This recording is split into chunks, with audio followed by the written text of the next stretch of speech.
नमस्कार, आप देख रहे हैं दिनेश टॉक्स। इसे देखना तो बनता है। और सबसे पहली खबर है, इंडिया का नंबर 1 ब्लॉगर कौन? अब ये बन गए हैं फ्लाइंग बीस्ट, क्योंकि इनके जो सब्सक्राइबर का नंबर है ना 3.31 मिलियन सब्सक्राइबर हो गया है, जो कि 3.25 मिलियन सब्सक्राइबर मुंबई के निखिल के हैं, उनको पीछे करके नंबर 1 ब्लॉगर बन गए हैं। वैसे भी आप देख सकते हो यार, फ्लाइंग बीस्ट का मतलब पूरा क्रेज चल रहा है। नया चैनल उनका आया, उस पर भी 1 मिलियन सब्सक्राइबर हो गए। तो कहने का मतलब ये बहुत ही स्पीड से जा रहे हैं फ्लाइंग बीस्ट। उनको बहुत बहुत बधाई कि एक तरीके से उन्होंने नंबर 1 व्लॉगर इंडिया के बन गए हैं। अगली अपडेट आपको देने वाला हूं कि जैसा अग्रिमा जोशुआ, जो कि स्टैंड अप कॉमेडियन है, उनकी जो बात थी छत्रपति शिवाजी महाराज के कॉन्टेक्स्ट में, उसको एक तरीके से पब्लिक ने गलत तरीके से समझा, ऑफेंड हुई। उसके बाद उन्होंने सॉरी बोला। उसके बाद शुभम मिश्रा ने रिएक्ट किया, उसने गाली गलौज करी, उसने रेप थ्रेट दी, उसकी सज़ा उसको मिल गई, वो जेल में चला गया। लेकिन लोगों के जो रिएक्शन है ना, वो अप एंड डाउन होते जा रहे हैं, कौन सही कौन गलत। लेकिन अभी हिंदुस्तानी भाव का एक वीडियो सामने आया है जो बहुत पुराना है, आप पहले वो देखिए। तो इधर का मुगल नहीं, तुम्हारे माँ को चोदने वाला छत्रपति महाराज था, समझा। इस वीडियो को देखने के बाद आपके मन में जो ख्याल आए मुझे बताइएगा कमेंट में, क्योंकि देखो न्याय दोनों का बराबर होना चाहिए। क्योंकि अग्रिमा जोशुआ ने जो बात कही थी वो किसी और मतलब से कही थी, वैसे ही हिंदुस्तानी भाव की जो ये बात है वो भी किसी और मतलब से, लेकिन वहां पर पब्लिक ऑफेंड हो गई और यहां पर लोग डिफेंड कर रहे हैं, वो भी सही नहीं है। आपको क्या लगता है मुझे जरूर बताना। तो हिंदुस्तानी भाव ने इसके ऊपर रिएक्ट किया, लेकिन उन्होंने किसी और की स्टोरी को रीशेयर किया अपनी स्टोरी में। आप देख सकते हैं उनका ये मतलब है कि लोग हेट फैला रहे हैं, लेकिन ये बता नहीं रहे हिंदुस्तानी भाव ने किसी और मतलब से कहा है। तो मुझे लगता है कि अग्रिमा जोशुआ ने भी किसी और मतलब से कहा था, लेकिन पब्लिक वहां पर ऑफेंड हो गई। लेकिन हिंदुस्तानी भाव ने भी किसी और कॉन्टेक्स्ट में बोला, लेकिन यहां पर पब्लिक का रिएक्शन क्या है मैं वो जानना चाहूंगा। कमेंट सेक्शन में जरूर बताइएगा। और सबसे बड़ी बात यह, कई लोग मुझे कह रहे हैं कि आप शुभम मिश्रा का सपोर्ट कर रहे हो, तो ऐसा नहीं है। अग्रिमा जोशुआ ने अगर पब्लिक के ऑफेंड होने से सॉरी बोल लिया, तो वैसे ही शुभम मिश्रा ने भी सॉरी बोला था, और साथ में उसको सजा भी हुई जो कानून के हिसाब से उसको होनी चाहिए थी। लेकिन यहां पर बहुत सारी बातें जो है आउट ऑफ द कंटेक्स्ट दोनों तरफ से ली गई हैं। दोस्तों अगली खबर क्या है कि इंडिया का नंबर 1 फैक्ट चैनल है फैक्ट टैग, और उनके हो गए हैं 14 मिलियन सब्सक्राइबर, जो बहुत ही ज़्यादा बड़ी बात है। क्योंकि एक फैक्ट चैनल अलग ही कैटेगरी में अपना इतनी ज़्यादा सब्सक्राइबर बेस बनाना और इतने सारे लोगों को डेली अपडेट देना, ये काफ़ी बड़ी बात है। बहुत बहुत बधाई फैक्ट टैग इस चैनल को, और वो आगे भी ऐसा काम करते रहे, हमें नई नई जानकारियां देते रहे। दोस्तों अगली अपडेट है मेक जोकॉफ चैनल के बारे में। और बहुत सारे लोग कहते हैं कि यार आप मेक जोकॉफ के बारे में कोई अपडेट क्यों नहीं देते।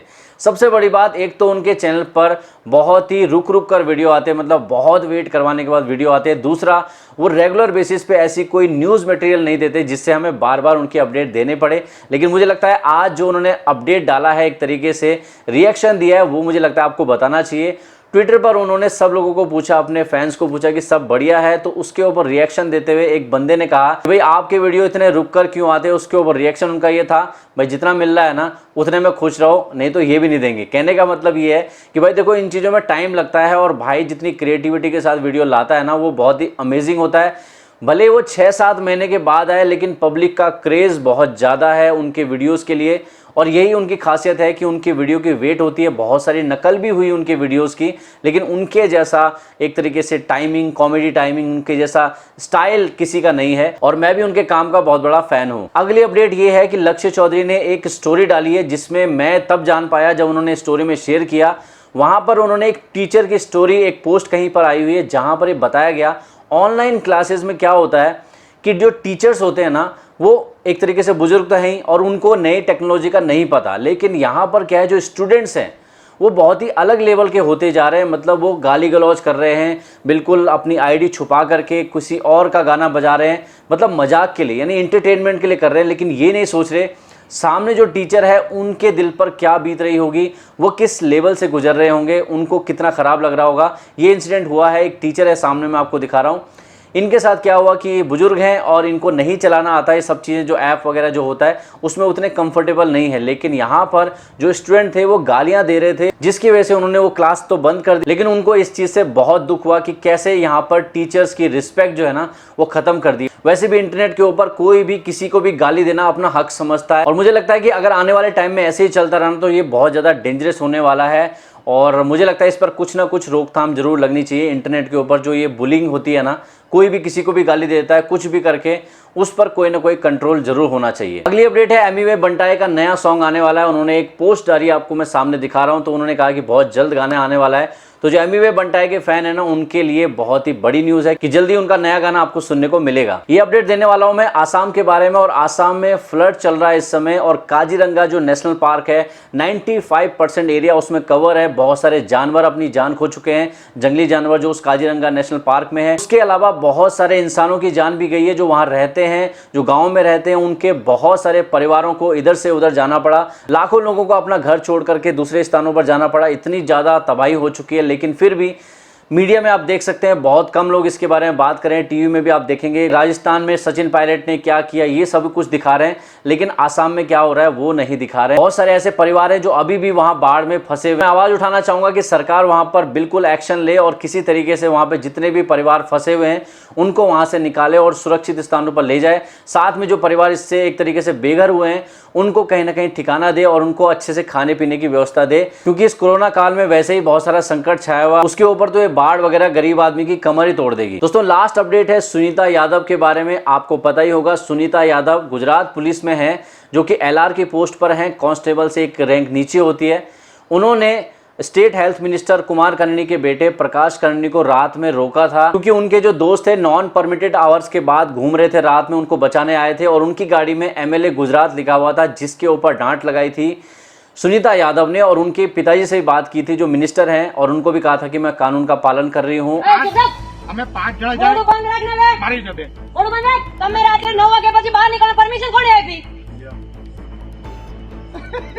કુમાર ભાઈ કનોની સાહેબને ફોન લગાડો એમને તમને પરમિશન આપી બહાર નીકળવાની અમે ગાંડા છીએ રાત્રે 12 વાગે ઊભા છે તમારી પાસે હક નથી મારા હાથ બંધાયેલા છે। इस वीडियो के वायरल होने के बाद सुनीता यादव जो है काफी ज्यादा लाइमलाइट में आ गई, उनको लोग लेडी सिंघम कहने लगे। लेकिन एक बात मेरे साथ बहुत सारे सब्सक्राइबर ने शेयर की है कि जो सुनीता यादव हैं उन्होंने खुद उनके पिताजी की जो गाड़ी है, प्राइवेट गाड़ी है, उसके ऊपर पुलिस का बोर्ड लगा रखा था और इसके बारे में उन्होंने रिएक्ट किया है। मैं आपको दिखाता हूँ सुनीता यादव ने क्या कहा है। अभी मैंने जो MLA के लड़के की गाड़ी में जो प्लेट रखी थी, सॉरी बोर्ड रखा था MLA का, उसको मैंने बाहर निकलवाया तो उसकी जैसी सेम मेरी FB पे एक फ़ोटो अपलोड करे रखी है, जिसमें मैं मेरी गाड़ी में, मेरी गाड़ी है, मेरे फादर मेरे साथ में, मैं उसमें खुद मौजूद हूँ। तो मैं वो जो उसने लगा रखा है वो मानती हूँ कि वो लगाना वैल्यूबल नहीं है, मतलब मुझे भी कोई अधिकार नहीं है उस चीज़ के लिए। मैं माफ़ी मांगती हूँ कि शायद मुझसे भी गलती हो गई थी, ठीक है। उस टाइम मुझे पता नहीं था कि ये करना चाहिए कि नहीं करना चाहिए, पर मैंने काफ़ी लोगों को देखा था कि भाई वो लोग अपनी कार में PSI लगा के घूम रहे, ताकि मतलब कोई उसका कोई मुझे गैर फायदा नहीं उठाना है उसका। मुझे सिर्फ इसलिए मैंने लगा रखा है क्योंकि हम जहाँ पे जा रहे थे वहाँ पे पहुँचना थोड़ा सा ज़रूरी था और हम लोग आउट ऑफ स्टेट के लिए निकले थे। तो अगर पुलिस लिखा होगा तो मेरे स्टाफ वाले हमारे साथ अच्छे से बिहेव करेंगे, क्योंकि कभी कभार क्या होता है कि पुलिस वाले जो होते हैं वो 24 घंटे ड्यूटी करते हैं यार। मतलब वो कहते हैं ना कि जिस टेंशन में या जिस फ्रस्ट्रेशन में नॉर्मल पब्लिक सुसाइड कर लेती है, उससे डबल फ्रस्ट्रेशन, उसके डबल टेंशन में पुलिस वाले 24 घंटे ड्यूटी कर रहे हैं, ठीक है। तो पुलिस वालों का दिमाग जो गर्म है उसका कारण है कि उनको बेचारों को इतना सारा काम करना पड़ता है। हम लोग भगवान नहीं है, हम लोग भी इंसान ही हैं।